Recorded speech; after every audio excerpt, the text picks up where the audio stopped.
Assalamualaikum warahmatullahi wabarakatuh.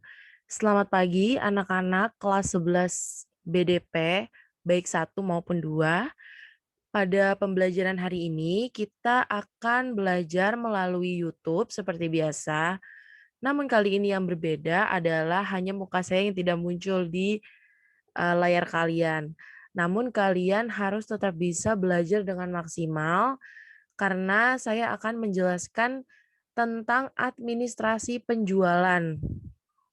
Ketika kemarin kalian sudah belajar tentang administrasi pembelian dan juga kalian sudah secara berkelompok membuat surat administrasi pembelian yang ada 7 itu, maka sekarang kita lanjutkan ke administrasi penjualan.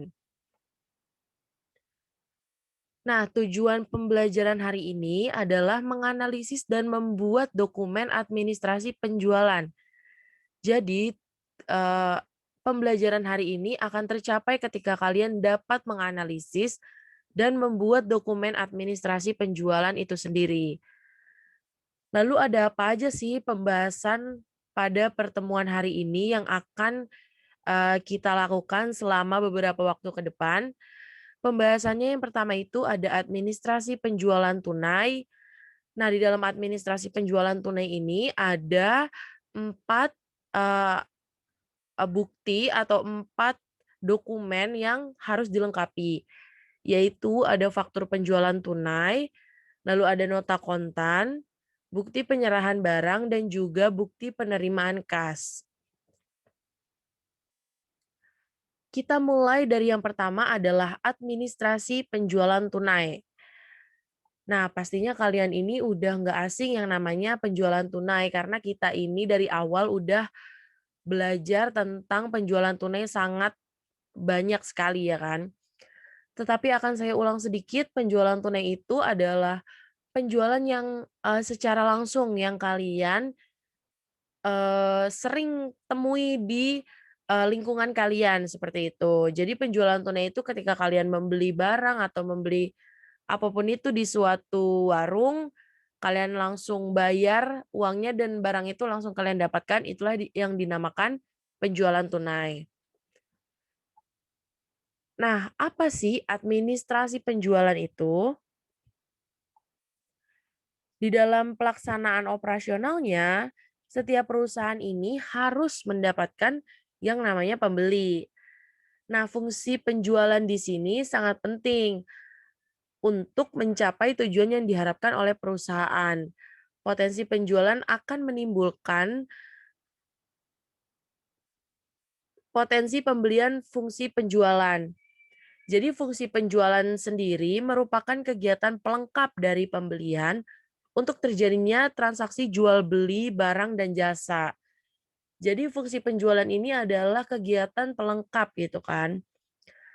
Oleh karena itu, fungsi penjualan terdiri dari serangkaian kegiatan yang mengarah kepada menciptakan permintaan, menemukan pembeli, negosiasi harga, dan syarat-syarat pembayaran.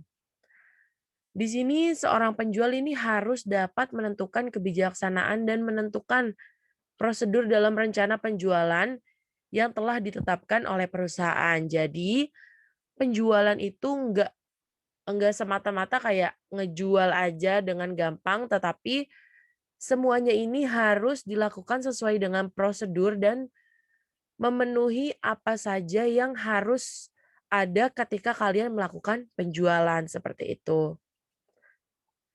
Oke, kita beranjak ke administrasi penjualan itu sendiri. Administrasi penjualan tunai merupakan salah satu bentuk transaksi dari barang dan jasa. Dalam transaksi ini, penjualan langsung menyerahkan barang kepada pihak pembeli setelah pembeli membayar uang kepada penjual. Seperti yang sudah saya jelaskan di awal bahwa penjualan tunai ini adalah penjualan yang sangat mudah kalian temui di lingkungan kalian karena penjualan tunai ini langsung gitu ketika kalian menyerahkan uang, maka kalian juga langsung mendapatkan barangnya, seperti itu. Nah, Mulyadi, juga berpendapat tentang penjualan tunai, yaitu beliau berpendapat penjualan tunai dilaksanakan oleh perusahaan dengan cara mewajibkan pembeli melakukan pembayaran harga barang diserahkan oleh perusahaan kepada pembeli. Jadi harga barang menurut Mulyadi ini, semua ini haknya si perusahaan. Nah, kita lanjut ke prosedur penjualan tunai. Ternyata penjualan tunai ini, dalam lingkup yang besar, bukan dalam lingkup yang kecil kayak kalian beli di warung doang, tapi ini penjualan tunai yang lingkupnya sangat cakupannya sangat besar, itu mempunyai prosedurnya sendiri. Nah, penjualan dilakukan oleh perusahaan dengan cara mewajibkan pembeli melakukan pembayaran harga barang terlebih dahulu sebelum barang diserahkan oleh perusahaan kepada pembeli. Setelah uang diterima oleh perusahaan, barang kemudian diberikan pada pembeli dan transaksi penjualan kemudian dicatat oleh perusahaan. Nah, dokumen-dokumen yang diperlukan kalian juga udah belajar di bab sebelumnya, maka saya akan sedikit mereview saja karena saya sudah yakin kalau kalian ini udah paham gitu. Dokumen yang diperlukan itu yang pertama ada faktur penjualan tunai, lalu ada bukti setoran bank, pita registrasi kas, rekap harga penjualan. Nah, itu juga yang udah kalian buat, di tugas-tugas sebelumnya, kalian kan udah ngerti tentang dokumen penjualan tunai. Nah, selanjutnya ada catatan yang digunakan. Apa aja sih catatan yang digunakan dalam penjualan tunai? Catatan ini biasanya dicatat oleh pihak akuntansi atau pihak, gudang atau iya benar, akuntansi kalau nggak gudang karena, hal ini akan berkesinambungan dengan kas masuk dan juga barang yang akan masuk dan keluar. Nah, catatan yang digunakan ini ada 4, yaitu jurnal penjualan, jurnal penerimaan kas, jurnal umum, dan juga kartu persediaan. Sedangkan unit organisasi yang terkait, yaitu ada bagian order penjualan, bagian kasa, bagian gudang, bagian pengiriman barang, dan juga bagian kartu persediaan, serta bagian jurnal, buku besar, dan laporan. Ini sama aja ketika kalian belajar di bab-bab sebelumnya tentang dokumen transaksi atau dokumen penjualan tunai ini. Kan pasti di dalam dokumen itu ada yang namanya, ketika kalian ingin mengorder pembelian, maka pihak gudang yang mengajukan atau ketika ada pesanan masuk berarti pihak penjualan nih yang berkaitan, seperti itu. Kita lanjut ke faktur penjualan tunai. Ini sama aja, kalian juga udah pernah belajar ini, tapi kita akan flashback sedikit. Faktur penjualan tunai ini digunakan untuk merekam berbagai informasi yang diperlukan manajemen mengenai transaksi penjualan tunai. Formulir faktur penjualan tunai dapat digunakan untuk merekam data mengenai nama pembeli, alamat pembeli, tanggal transaksi, kode dan nama barang kuantitas, serta harga satuan, jumlah harga, nama dan kode pramuniaga, otorisasi terjadinya berbagai tahap transaksi. Nah, faktur penjualan tunai ini pergunakan yang tadi udah saya sebutkan untuk merekam berbagai informasi yang diperlukan manajemen mengenai transaksi penjualan tunai. Jadi, agar tidak adanya kesalahpahaman ketika barang keluar ini, maka uangnya juga sudah jelas ada gitu. Itu gunanya faktur penjualan tunai. Nah, faktur penjualan tunai ini memiliki bentuk yang bermacam-macam juga, tergantung pada apa yang dijual dan juga kesepakatan di dalam transaksi itu sendiri. Nah, di sini sudah ada nama contoh faktur penjualan tunai. Nah, di dalam contoh faktur penjualan tunai ini, Bisa kita lihat ada di pojok kiri itu nama PT-nya, lalu ada alamat dan nomor telepon seperti biasa. Lalu di sebelah kanan ini ada nomor faktur itu sendiri, dan di sebelah kiri lagi ada tanggal, nama konsumen, dan alamat. Nah, nama konsumen ini biasanya itu, eee, tidak melulu ada di namanya faktur penjualan tunai. Kadang-kadang perusahaan juga tidak ingin merekam atau, mengetahui informasi pribadi konsumen. Namun, tergantung dengan barang apa yang dibeli ketika dengan apa barang yang akan dijual. Ketika perusahaan ini menjual barang, elektronik, maka harus ada yang namanya nama konsumen agar, eee mengatur yang namanya asuransi dari barang tersebut, kan dibutuhkan nama konsumen, seperti itu. Nah, di sini faktur penjualan tunai sama aja, di bawah ada kotak-kotak yang berisikan, eee, nama, deskripsi barang, kode barang, terus unit, harga satuan, dan jumlah.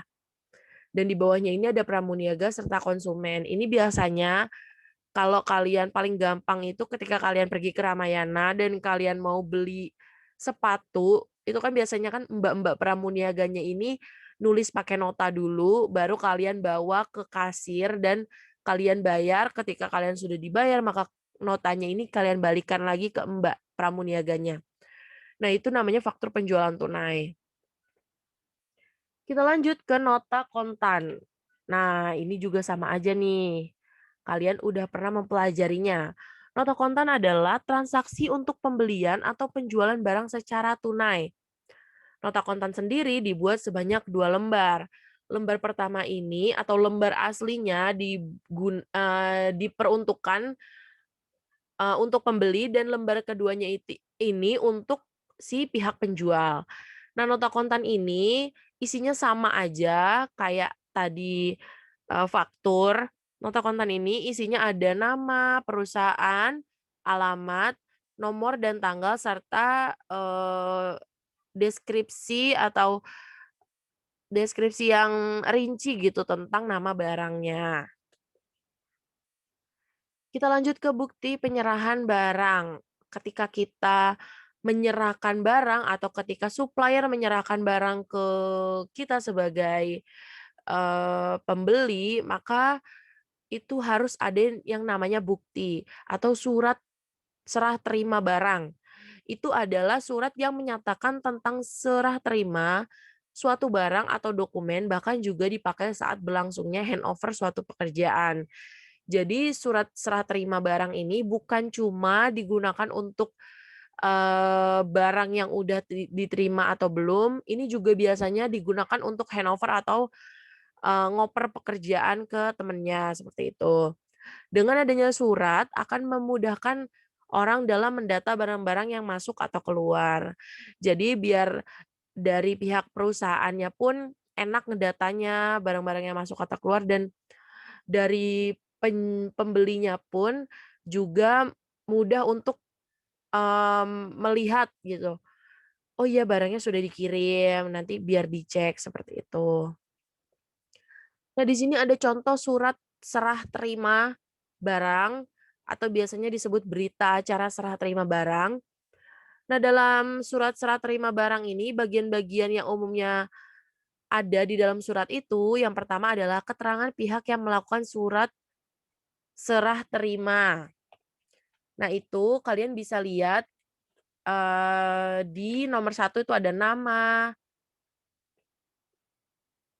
alamat, jabatan, dan keterangan lainnya. Nah, itu dinamakan keterangan pihak yang melakukan surat serah terima.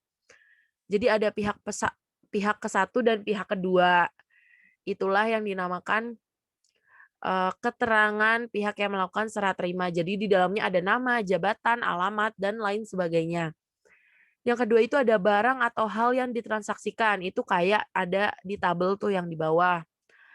Jenis barangnya apa? Kartu peserta ujian 1 paket, soal tryout 1 paket. Nah, itu adalah barang yang akan dikirimkan. Lalu waktu terjadinya serah terima, itu, kapan kalian misalnya,